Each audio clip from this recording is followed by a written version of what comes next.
안녕하세요. 모두가 사는 교회 올리브교회 박정문 목사입니다. 오늘도 하나님의 은혜와 평강이 우리 주 예수 그리스도 안에서 저와 우리 모두에게 넘쳐나길 주의 이름으로 축복합니다. 오늘은 에스라 4장 11절에서 24절 말씀에 근거해서 성전 건축 공사가 중단되다 라는 제목으로 하나님의 말씀을 전하도록 하겠습니다. 이스라엘 백성들이 포로에서 돌아왔습니다.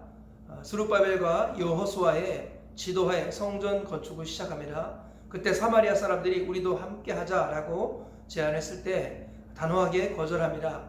왜냐하면 하나님은 하나님의 방법으로 하나님을 섬기는 사람들에 의해 성전이 건축되기를 원하셨기 때문이지요.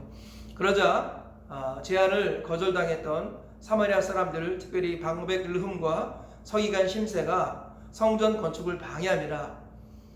조서를 내려서 거짓말로 반역을 도모한다라는 취지의 조서를 올립니다. 그리고 그 조서가 받아들여져서 성전 건축이 중단되는 이야기가 오늘 본문의 이야기라고 할 수 있습니다.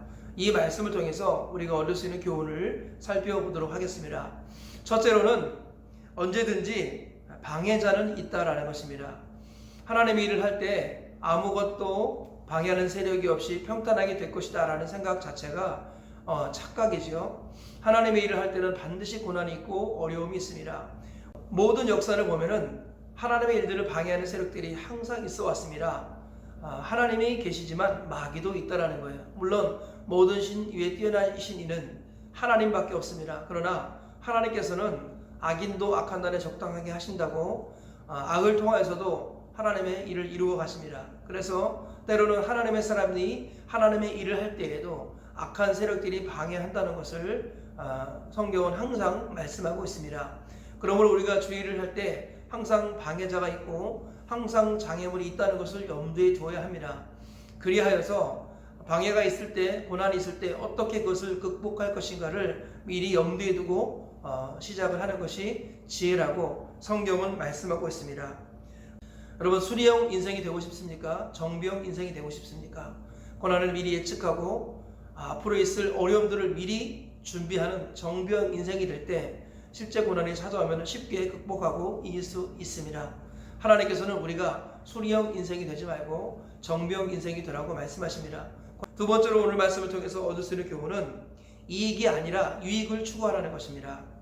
이익이라는 것은 육체적이고 감각적이고 물질적인 것들을 가장 최우선순위에 두는 그런 의미가 담겨 있죠. 유익이라는 말은 영적인 것, 하나님 나라의 것들, 이런 것들을 우선시하는 관점이 담겨있는 단어라고 할 수 있겠습니다. 우리 인생은 이익을 추구하는 인생이 있고 반면에 유익을 추구하는 인생이 있다는 거예요. 그런데 세상 사람들은 반드시 이익에 따라 움직입니다. 결국 왕들에게 손해가 되리이다. 왕들과 각 도에 손해가 된 것을 보시고 아실지라 왕의 강 건너편 영지가 없어지리이다. 이런 취지의 조서를 올립니다. 철저하게 이익과 관련해서 조서를 내려서 왕의 마음을 움직이려고 하고 있다는 것이죠. 21절을 보면 왕의 조서가 이렇게 내립니다. 이제 너희는 명령을 전하여 그 사람들에게 공사를 그치게 하여 그 성을 건축하지 못하게 하고 내가 다시 조서를 내리기를 기다리라. 너희는 삼가서 이 일에 게으르지 말라. 어찌하여 화를 더하여 왕들에게 손해가 되게 하랴. 결국은요, 방백 르흠과 서기관 심세가 성전 공사를 중단해야 된다라는 이유를 얘기하는데, 그 이유는 뭐냐면 바로 이들이 성전을 건축하게 되면 왕에게 손해가 될 것입니다. 강 건너편의 영지를 잃어버릴 것입니다. 이런 식의 조서를 올립니다. 그리고 그 조서에 대해서 왕이 조서를 다시 내리지요. 그 내용은 뭐냐면 왕들의 재산을 잃어버릴 수 없다, 손해를 끼칠 수 없다, 그러므로 그 공사를 중단시켜라 라는 취지로 답이 오더라 라는 것이죠. 그래서 결국은 공사가 중단되는 이야기죠. 여기서 우리가 알 수 있는 것은 무엇입니까? 세상 사람들은 이익에 따라 움직인다는 거예요. 그래서 손해가 되는 것에 대해서 철저하게 외면한다는 것입니다. 손해가 끼쳐지면, 즉 이익이 없다면 시도하지 않고 만약에 해가 된다면 어떤 것이든 중단하는 것, 이것이 세상의 논리죠. 그런데 하나님을 섬기는 사람들은 이익을 추구하지 않고 유익을 추구합니다. 하나님께서 더 기뻐하시는 것이 무엇인가를 우선을 생각합니다. 너희는 먼저 그의 나라와 그의 의를 구하라. 그리하면 이 모든 것을 너희에게 더하시리라. 하나님의 사람들은 유익, 즉 하나님의 나라와 의를 먼저 구합니다. 하나님이 더 기뻐하시는 것이 무엇인가를 먼저 생각합니다. 사명이 무엇인가를 먼저 생각을 합니다. 그래서 그 사명을 감당하기 위해서 당하는 손해라면은 심지어는 목숨까지도 기꺼이 내놓을 수 있는 사람, 이 사람이 바로 하나님의 사람이죠. 그래서 하나님께서는 이 땅은 이익으로 돌아간다. 그러나 너희는 유익으로 살아라 라고 오늘 본문도 우리에게 말씀하고 있는 것입니다. 코로나19로 많은 어려움을 겪고 있는 이때에 주변의 사람들을 우리가 주의 마음으로 돌아보아야겠습니다. 혹시나 하나님과의 관계가 멀어지고 있는 것은 아닌지, 혹시나 교회와의 관계가 멀어지고 있는 것은 아닌지, 혹시나 말씀과의 관계가 멀어지고 있는 것은 아닌지, 이익의 측면이 아니라 유익의 측면에서 자신을 돌아보고 주변을 돌아보는 하나님의 사람이 되어야겠습니다. 저와 세 번째로 오늘 말씀을 통해서 얻을 수 있는 교훈은 소명의식과 사명의식으로 살아야 한다는 것입니다. 방백 르흠과 서기관 심세의 고소를 통해서 성전 공사가 중단되지요. 그래서 16년 동안 성전이 방치되는 이런 일들이 일어나게 됩니다. 그때 하나님께서 선지자를 일으키십니다. 학계 선지자와 스가랴 선지자를 통해서 성전 공사를 다시 재개하라고 하나님께서 독려하시는 이야기가 그 이후에 기록되죠. 우리 하나님을 섬기는 사람들은 소명의식이 있어야 됩니다. 그리고 사명의식이 있어야 됩니다. 소명의식은 하나님이 나를 부르셨는가 라는 것, 그리고 사명의식은 내가 무엇을 하며 살아야 될 것인가 라는 것이죠. 하나님의 사람들은 소명의식과 사명의식으로 살아야 합니다. 사도 바울이 다메섹 도상에서 부활하신 예수님께 두 가지 질문을 합니다. 첫 번째로는 주여 누구십니까? 두 번째는 주여 내가 무엇을 하리이까? 이것은 소명의식과 사명의식을 말합니다. 바울은 하나님이 나를 부르셨구나. 내가 박해하는 예수가 하나님의 아들 그리스도였구나. 그분이 나를 부르셨구나. 그분이 하나님이시구나 라는 것을 깨닫습니다. 이것이 소명의식이죠.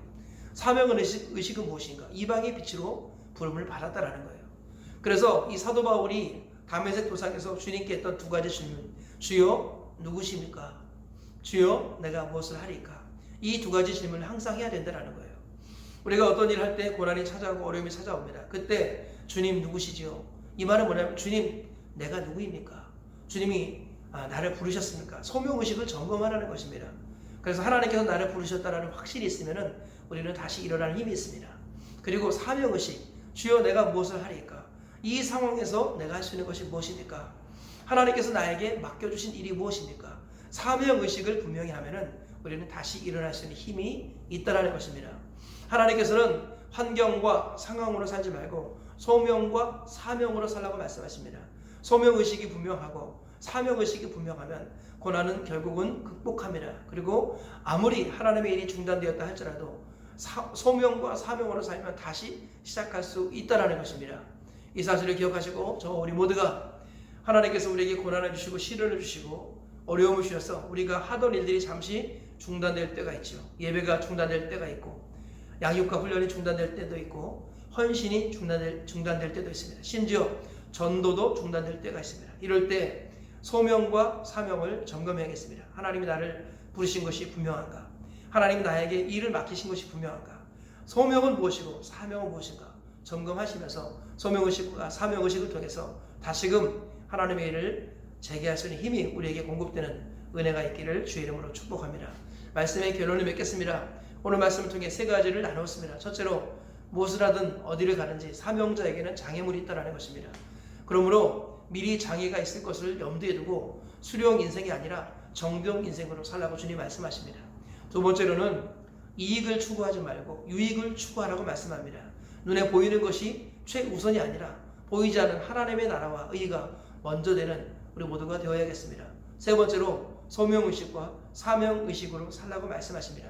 하나님이 나를 부르신 것을 확신하고 하나님께서 나에게 일을 맡기신 것을 확신한다면 우리는 7번 넘어져도 8번 일어날 수 있습니다.